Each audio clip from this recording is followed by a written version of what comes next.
গুৱাহাটীৰ চিটি চেণ্টাৰৰ পিভিআৰত ককা দেউতা নাতি আৰু হাতীটোৰ বিশেষ দৰ্শনী অহা ৩ জুলাইত মুক্তি লাভ কৰিব নতুন অসমীয়া ছবিখনে প্ৰথমখন ককা দেউতা নাতি আৰু হাতী ছবিৰ ধাৰাবাহিকতা অক্ষুণ্ণ ৰাখি নিৰ্মাণ কৰা হৈছে এই ছবিখনৰ বিশেষ দৰ্শনী উপভোগ কৰিবলৈ আহিল ছবিখনৰ কলা কুশলী বহু বিশিষ্ট ব্যক্তি অভিনেতা প্ৰাঞ্জল শইকীয়াই ৰোমন্থন কৰিলে প্ৰথমখন ককা দেউতা নাতি আৰু হাতী ছবিৰ স্মৃতি প্ৰাইডিছ এণ্টাৰটেইনমেণ্টছ প্ৰাইভেট লিমিটেডৰ বেনাৰত নিৰ্মাণ হৈছে ছবিখন পৰিচালনা কৰিছে বিশ্বজিৎ বৰাই ছবিখনক লৈ আশাবাদী প্ৰতিগৰাকী কলা কুশলী ককা দেউতা নাতি আৰু হাতী বহুতৰ বাবে আবেগ বহুতৰ বাবে নষ্টালজিয়া সেই ছবিখনকে ৰিমেক কৰা হৈছে বা পুনৰ সৃষ্টি কৰা হৈছে আৰু ককা দেউতা নাতি আৰু হাতীটোৰ বিশেষ দৰ্শনী কালিৰ বিয়লিৰ ভাগত আয়োজিত হয় অহা ৩ জুলাইত মুক্তি লাভ কৰিব নতুন অসমীয়া ছবিখনে প্ৰথমখন ককা দেউতা নাতি আৰু হাতী ছবিৰ ধাৰাবাহিকতা অক্ষুণ্ণ ৰাখি নিৰ্মাণ কৰা হৈছে এই ছবিখনৰ প্ৰিমিয়াৰ শ্ব উপভোগ কৰিবলৈ আহিল কলা কুশলীসকলৰ লগতে আৰু বহু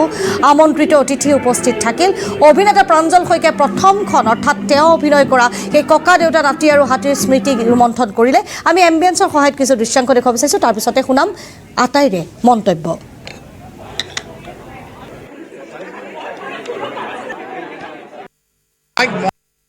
মইতো ভালটো পামেই এইখন মোৰ নিজৰ চিনেমা হৈছে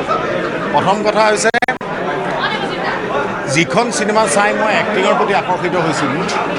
সেই চিনেমাখনে আমি 83 স্কুলত পঢ়ি আছিলোঁ কামপুৰৰ চিনেমা শ্বুটিং আছিল নিপন গোস্বামী অভিনয় প্ৰাঞ্জল দাহঁতৰ অভিনয় মৃদুলা বাইদেউহঁতৰ অভিনয় চাই পেলাই মোৰ মনত এটা সাজ বহুৱাইছিল অতিথিসকলে পুলিচৰ মাৰ খাইছোঁ এইখন ছবি চাবলৈ গৈ 83 আমি স্কুলত ক'ব নোৱাৰাকৈ মনৰ এটা কোনো সপোন এটা পুহি থলোঁ যে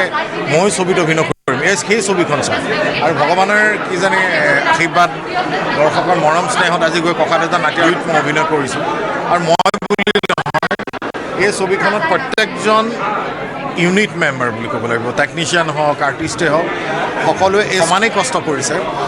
ফাইটৰ ছিকুৱেঞ্চত মোৰ 44 ডিগ্ৰী চেলচিয়াছ গৰম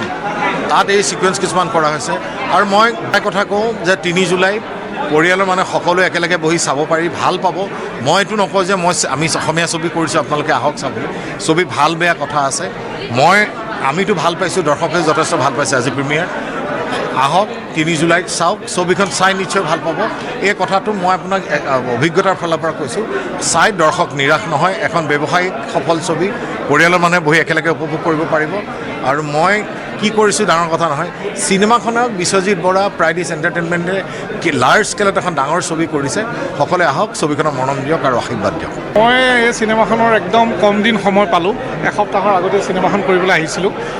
যিখিনি পালোঁ মই সততাৰে আৰু নিষ্ঠাৰে ছবিখন কৰিবলৈ চেষ্টা কৰিলোঁ এতিয়া অসমবাসী ৰাইজৰ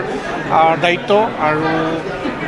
তেওঁলোকে ছবিখন আগুৱাই লৈ যাব লাগিব আজি আমি মুকলি কৰি দিছোঁ হলত কাৰণ আমি ইমান দিনে আজি প্ৰায় 14-15 মাহ আমি কষ্টৰে ছবিখন আগুৱাই লৈ যাবলৈ চেষ্টা কৰিছোঁ আজি সেয়া পালেহি সেই দিনটো আপোনালোকে সকলোৱে দেখিলে মই ভাবোঁ অসমবাসী ৰাইজক মই অনুৰোধ কৰিছোঁ অহা 3 জুলাইৰ পৰা ছবিখন মুক্তি পাইছে অসমৰ বিভিন্ন চিনেমা হলত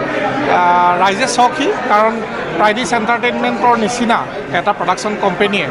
এই ছবিখনেই নহয় আৰু বিভিন্ন ছবি তেওঁলোকে কৰাটো উচিত আৰু তেওঁলোকে আগুৱাই অহাটো দৰকাৰ আৰু সেইটো কৰিবৰ কাৰণে অসমীয়া ৰাইজে তেওঁলোকক মৰম দিব লাগিব মই ভাবোঁ ককা দেউতা হাতী আৰু মানে নাতি টুৰ নিচিনা চিনেমা আৰু বহুত বনিব লাগিব আৰু মোৰ খুব ভাল লাগিলে পাৰ্চনেলি ছবিখন আমি মানে বেষ্ট টু বেষ্ট দিবলৈ চেষ্টা কৰিছোঁ আপোনালোকে দেখিছে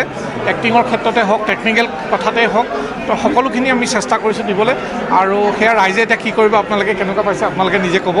আৰু মই মোৰ ফালৰ পৰা এটাই মই উইচ কৰিম অসমীয়া ৰাইজে ছবিখন মৰম দিয়ক মোৰ আগৰ যিমান চিনেমা মই বনাইছোঁ সকলোখিনিক মৰম দি আহিছে এইখন ছবিকো মৰম দিয়ক বুলি মই আশা ৰাখিছোঁ তাহানিৰ ককা দেউতা নাতি হাতী অসমত হয়তো এনেকুৱা এখন গাঁও বাকী নাই এনেকুৱা এটা পৰিয়াল নাই যে চোৱা নাই গতিকে সেই লিগেচিটো দুইখনে খুব কঠিন কাম দেই এখন ছুপাৰ ডুপাৰ হিট ছবি এখন যেতিয়া ইমান বছৰ মূৰত আৰু প্ৰাইডিছ এণ্টাৰটেইনমেণ্টে বুটলৈ ল'লে এই ককা দেউতা নাতি হাতী ছিকুৱেল কৰিবলৈ সেইটো তেওঁলোকৰ কাৰণে ডাঙৰ চেলেঞ্জ এটা আছিলে আৰু সেইকাৰণে তেওঁলোকে হয়তো যিমান পাৰি সকলো সুবিধা কেমেৰা যেনেকৈ কেমেৰা লাগে বুলি কৈছে তেনেকৈ কেমেৰা দিছে আৰু সকলো ফালৰ পৰা ছবিখন সাংঘাতিক এখন ওপৰত তুলি ধৰিবৰ কাৰণে তেওঁলোকে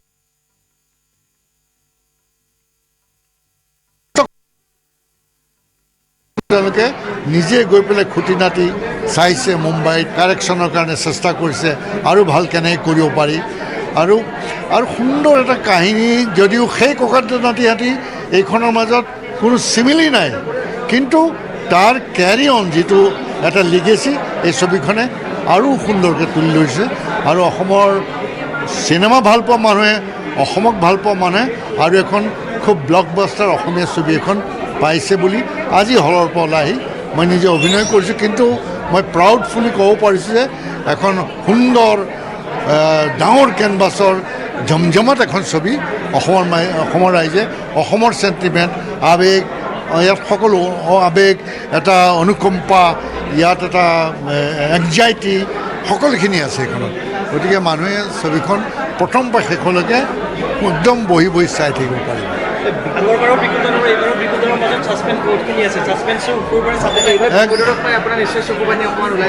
মোৰ একদম ওলাইছে মোৰ একদম বিকুটৰ লাষ্ট কথাকেইটা যে কৈছোঁ মই কিছুমান ইম্প্ৰভাইজ কৰা হৈছে দাঁতকেইটা কাটি দিলে সেইটো আমি অন দ্য স্পট ইম্প্ৰভাইজ কৰিছিলোঁ সেইটো নাছিলে স্ক্ৰিপ্টত যে তোৰ সেই ধুনীয়া দাঁতকেইটা মানুহবিলাক ইমান অমানুহ হ'ল সাপ হ'ল বুজিছ সাপ সেইটো এটা